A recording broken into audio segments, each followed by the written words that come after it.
prepper community, we often discuss about firearms, self-defense, and whatnot, but there is a specific type of tools that we cannot ignore, and those are the edge tools. A lot of those tools, in fact, can save your life. Let's say, for example, you are in a tropical environment.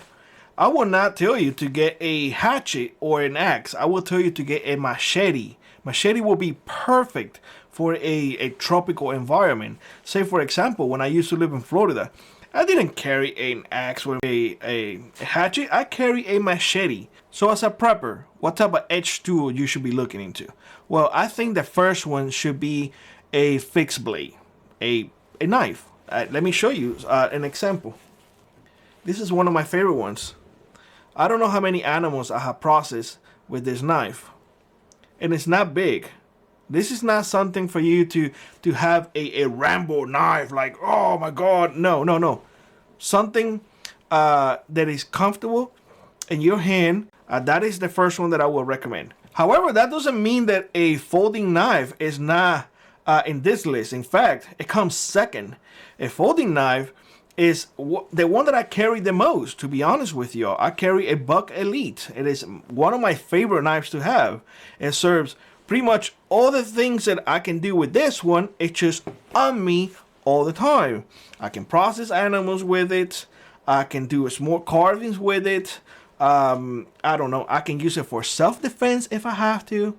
You see? So having a folding knife, which is a lot more discreet than a fixed blade knife, is something for you to consider. Now, depending on your location, this may be applicable to you or may not. If you live in a tropical area or you deal with a lot of green trees and whatnot, or limbs or willows, and you know what I'm saying, green stuff, a machete will be a great tool for you to have. During summertime, that's what I carry in here. I carry a machete because I have a lot of willows all around me, and I have to clear a lot of willows in order for me to put my tent and whatnot. So I don't carry a hatchet or an axe. I carry a machete. So keep that in mind. If you are to process a lot of wood, you do not need to be batoning or whatever they call it, a fixed blade knife. You do not. That's why we have hatchets, and that's why we have axes. Use those tools, the proper tool for the proper job, or for the job itself. That way, you splitting wood or taking down trees is easier, and it does not damage the tool. I want to emphasize on this. Every tool is built for a specific job.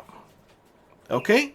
So when you see or come across videos of people getting a knife and just put it on top of a piece of wood and just banging on top of it, that knife was not built for that. So the chances of you breaking your knife and losing your money are high.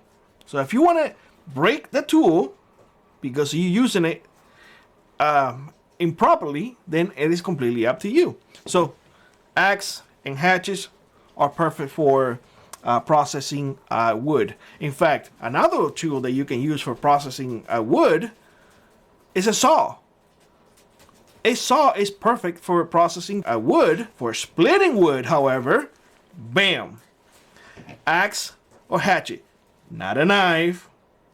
Not a knife. I'm telling you this because I have seen it online plenty of times, and people swearing by it, saying like, "Oh, you have to do it. You have to get a knife and beat the bejesus out of that knife, splitting wood with it."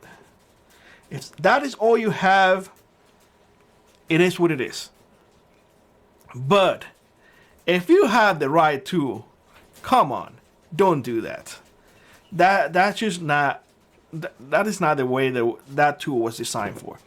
The last one that I wanna touch on is on a multi-tool. I will always recommend everybody to have a multi-tool. A multi-tool like Leatherman. There are other ones out there. They do have usually a blade in it. That's why I put it in here in an edge tool. but they do have a lot of things in there that they are extremely beneficial. Now, for all of these tools, I will also recommend you all to have the maintenance kit for it. If you're going to have a knife, make sure that you have something to keep this knife sharp. Make sure that you have oil, or in my case, I use lard to put on the blades so they won't rust. So make sure you keep your tools in optimal conditions. Otherwise, your tool is just not going to perform. Plain and simple. So I wanted just to touch on that. That's something that everyone should be aware of. That edge tools are, yes, they are all technology, but they still work. And trust me on this, they work today as well as they did when they were invented. With that being said, let me know what you think in the comment section below. Like always, rock on, prep on, and I will see you in the next one. Bye-bye, everybody.